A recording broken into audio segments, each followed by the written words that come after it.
Bom, pessoal, o artigo de hoje, eu particularmente acho que eles deveriam ler, e minha sugestão para o grupo sênior seria vocês participarem, minha sugestão, do grupo sênior, de um grupo setorial, porque aí vocês recebem os artigos que estão indo para os grupos abertos, né? E das leituras bimodais. Eu acho que essa trinca aí de atualização é super interessante. A leitura bimodal eu faço no final da tarde. Então eu coloco de manhã o artigo aberto, vocês recebem o artigo aberto no grupo setorial, e aí você debate no grupo setorial, está tendo uns debates bem legais, tem várias pessoas aqui do grupo que estão participando, é free, não paga nada. Depois participar das leituras bimodais também é free para o pessoal que é sênior, né? E participar do grupo sênior. Então é a minha sugestão.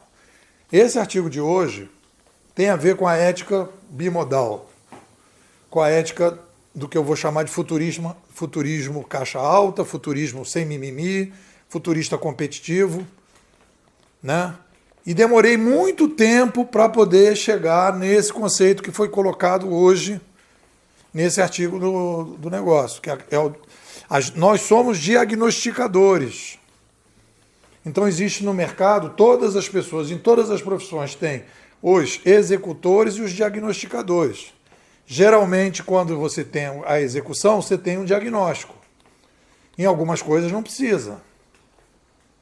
E aí você tem uma metodologia e uma ética. Isso eu estou usando a nossa amiguinha, nossa tia Ayn Rand, né? Que ela, no livro agora que eu estou lendo, O Novo Intelectual, que eu comprei na Argentina, ela diz que toda crise é uma crise de reflexão. Toda crise é uma crise de reflexão. Se você tem uma crise, você tem uma... O que é uma crise? Eu tenho na minha tese de doutorado um capítulo só de debate. O que é crise? O título da minha tese de doutorado é Macrocrise da Informação. Aí tem um subtítulo. Então eu tenho que definir o que é crise para a gente poder falar dessa macrocrise da informação. Então, crise, e aí toda a definição de crise, é um momento em que as pessoas estão cometendo algum erro. E aí, que erro que é? É um erro de sobrevivência. Olhando daqui para lá, é um erro de sobrevivência. A sobrevivência, ela é, como diz a nossa tia Rand, ela é, para o ser humano, ela diz que é uma questão epistemológica. Você tem que refletir sobre a sobrevivência. Não é que nem os outros animais que a sobrevivência ela vem por percepção.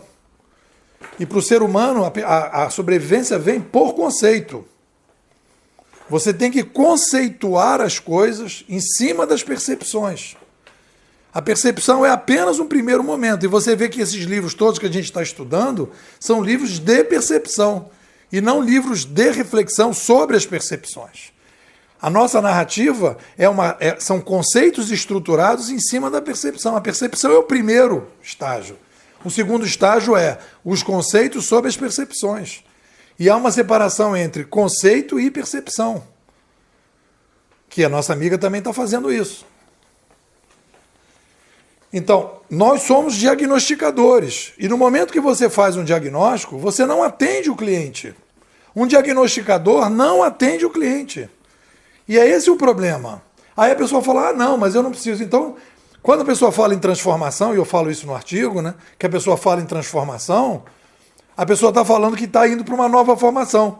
Ah, transformação é ir para uma nova formação. Então você tem que dizer qual é a nova formação. É impossível dizer que não tem que ter um diagnosticador. Aí você diz, não, o cara que está falando em transformação digital é o diagnosticador. Não, o cara tem uma metodologia, uma ética de executor. O que ele faz? Ele vê o que o mercado... E eu estou falando isso para vocês. Porque quando há um tempo atrás, há uns 2, 3 anos atrás, um pessoal que trabalhava aqui nos Estados Unidos falou, pô, transformação digital é um negócio que vai vender bem. Então o que as pessoas fazem? Elas analisam o que vende bem, empacotam o que vende bem, colocam no PowerPoint o que vende bem e sai vendendo. Esse é o papel do executor. Então o cara não está fazendo transformação digital. Ele está fazendo, não é transformação. Ele está dando um upgrade na própria formação, sem nenhum diagnóstico. E aí que vem a discussão ética aqui, na semana passada a gente começou a conversar, que a menina me convidou, que ela chegou para mim e disse, aqui nós estamos pensando a transformação digital desse jeito aqui, ó. Ou seja, já está fechado o diagnóstico. O que eles querem? Eles querem alguém que faça um PowerPoint e que faça um trabalho motivacional para fazer com que aquela transformação digital deles seja disseminada para... Porque, de repente, um gerente, um coordenador não vai motivar a galera. Então, eles querem um motivador para o diagnóstico que já foi feito. Você já chega com o diagnóstico fechado. Isso não é futurismo.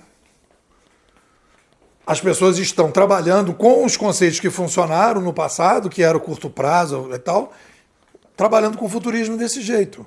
O Fernando fez uma observação, não, você tem que... Eu estava falando de futurista de plantão. Então é futurista de plantão, futurista mimimi, futurista caixa baixa.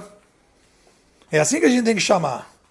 E a gente está trabalhando aqui. Uma escola de futurismo competitivo é futurismo caixa alta, futurismo sem mimimi, futurismo competitivo, que vai entregar para o cliente a competição. Por isso que a gente tem tanta dificuldade de chegar no mercado. A Silvia estava falando, fulano, fui lá, não sei o quê, ele faz 180 palestras por ano. Claro que ele faz 180 palestras por ano. As pessoas falam por quê? Porque a pessoa vê o que o cliente quer ouvir, eu vou falar. O que a TV Globo quer ouvir? Vai fazer palestra na TV Globo. Não, vocês estão indo muito bem, vocês vão lá no Netflix, vocês trabalham com Netflix e tal, e a empresa perdendo valor. Estamos vivendo exatamente o modelo lá do filme A Grande Aposta. Igualzinho, intoxicação.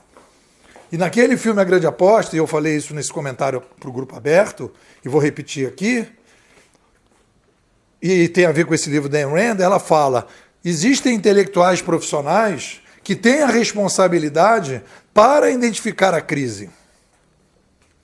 E naquele momento as empresas no caso da crise lá, os intelectuais estavam nas empresas de avaliação de risco, eram os diagnosticadores. Só que os diagnosticadores naquele filme que aparece, naquele momento histórico, os diagnosticadores viraram executores. O que o mercado quer? O mercado quer AAA. Então, AAA para todo mundo.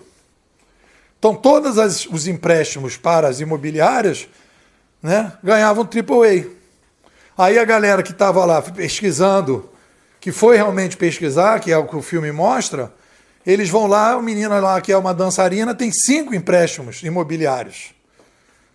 E aí eles vão entrando nos lugares e eles vão vendo que todo mundo tem empréstimo, pessoas que não têm condição nenhuma de pagar, conseguiu um empréstimo. Porque a avaliação de risco estava simplesmente, o avaliador deixou de ser avaliador, quer dizer, era a raposa tomando conta das galinhas. É o que a gente está vivendo hoje. Os futuristas hoje são raposas ajudando as galinhas. Eles não estão preocupados se a galinha vai sobreviver ou não. Eles estão tirando o máximo da galinha. E obviamente que tudo bem, tem gente fazendo muita grana nesse período. E é legal. É uma opção. É uma opção metodológica e ética. E a gente tem um outro caminho. É um caminho de médio e longo prazo. No momento que tudo isso começar a não funcionar mais, no momento que começar a cada vez perder valor, esses futuristas mimimi vão perder espaço no mercado. Vocês podem ter certeza. Claro que eles têm capacidade de se adaptar e de incorporar, por exemplo, os nossos discursos, a nossa narrativa. Tudo bem, pode ser que aconteça. Mas a nossa narrativa vai se sobrepor. Eu não tenho dúvida nenhuma disso. É a aposta que a gente faz. Certeza provisória razoável. A gente faz essa aposta. A gente está apostando. Nesse filme A Grande Aposta, eles apostam contra o mercado. E a gente está apostando contra o mercado. A gente está fazendo o cálculo e está dizendo que o mercado hoje está intoxicado e a gente tem uma visão melhor. E a gente está exatamente como eles. Como diz o Thomas Kuhn. As pessoas trabalham... O novo paradigma não vem de dentro, vem de fora. O novo paradigma vem de fora. Você vai ver a estrutura, por exemplo, do Einstein, veio de fora. Os canadenses que nós pegamos são periferia do mercado. Quando a gente trabalha com os canadenses. São periferia do mercado. A escola austríaca, periferia. Ayn Rand, periferia. O mercado está muito longe desse tipo de coisa. Isso tudo está no off-Broadway.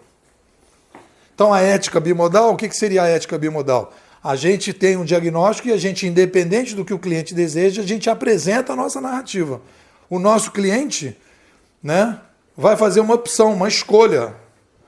E a gente não faz o jogo para que o cliente compre o nosso negócio, porque nós somos diagnosticadores. O que vocês acham?